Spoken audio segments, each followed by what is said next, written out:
Hello, in this video I intend to teach you how to register on the FBS Broker website through Tradingfinder.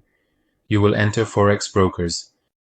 You select FBS Brokers and click on the Go to Website section.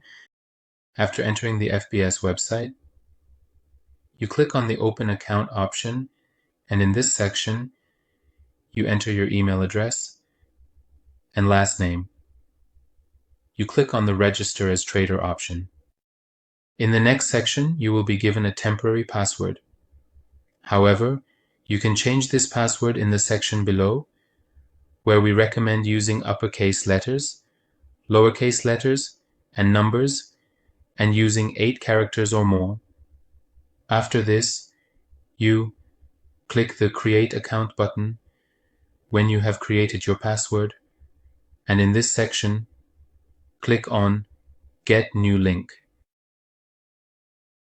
Then an email will be sent to you, and you click on the email and click on Confirm Email again.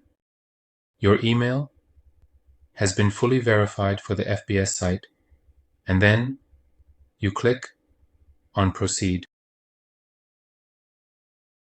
Then you enter your first name and last name, date of birth, and country of birth.